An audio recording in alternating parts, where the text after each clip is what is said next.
चहचहाते हुए अपने अपने नीड की ओर जा रहे थे। गांव की कुछ स्त्रियां पानी लेने के लिए घड़े लेकर कुएं की ओर चल पड़ी। पानी भरते कुछ स्त्रियां तो अपने घरों को लौट गई, परंतु उनमें से 4 कुएं की पक्की जगह पर बैठकर आपस में इधर उधर की बातें करने लगी। बात पेटों पर जा पहुंची। उनमें से एक की उम्र सबसे बड़ी लग रही थी। वह कहने लगी, भगवान सबको मेरा जैसा बेटा दे। मेरा बेटा लाखों में एक है। उसका कंठ बहुत मधुर है, वो बहुत अच्छा गाता है। उसका गीत सुनकर के कोयल और मेरा भी जो खो जाते हैं, लोग बड़े चाव से उसका गीत सुनते हैं। उसकी बात सुनकर दूसरी स्त्री का मन हुआ कि वह भी अपने बेटे की प्रशंसा करे। उसने पहली स्त्री से कहा, मेरे बेटे की बराबरी कोई नहीं कर सकता। वो शक्तिशाली और बहादुर है। वो बड़े बड़े बहादुरों को भी पछाड़ देता है।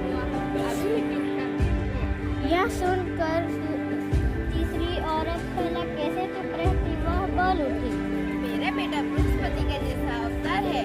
वो जो भी पढ़ता है एकदम याद कर लेता है। ऐसा लगता है मानो कि उसके कंठ में सरस्वती का निवास हो। तीनों औरतों की बात सुनकर चौथी स्त्री चुपचाप बैठी रही। उसने अपने बेटे के बारे में कुछ न कहा। पहली ने उसे टोकते हुए कहा, बहन तुम क्यों चुप हो? तुम भी अपने बेटे के बारे में कुछ प्रशंसा करो। मैं अपने बेटे के बारे में क्या प्रशंसा करूं? वह ना ही गवर्धन सा गायक है, ना भीम सा बलवान और ना ही बृहस्पति सा बुद्धिमान।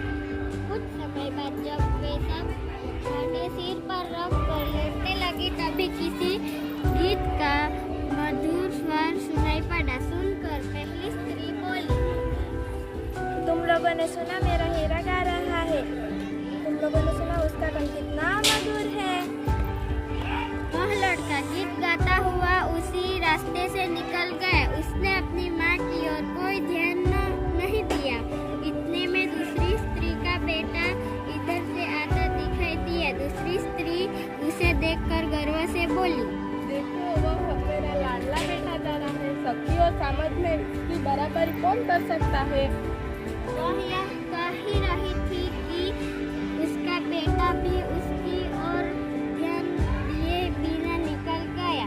वे कुछ समय आगे बढ़ी तो एकाएक तीसरी स्त्री का बेटा इधर से संस्कृत के श्लोकों का पाठ करता हुआ निकला। उसके उच्चारण से ऐसा देखो यही है मेरा हीरा। बहुपति का अवतार कौन नहीं कहेगा।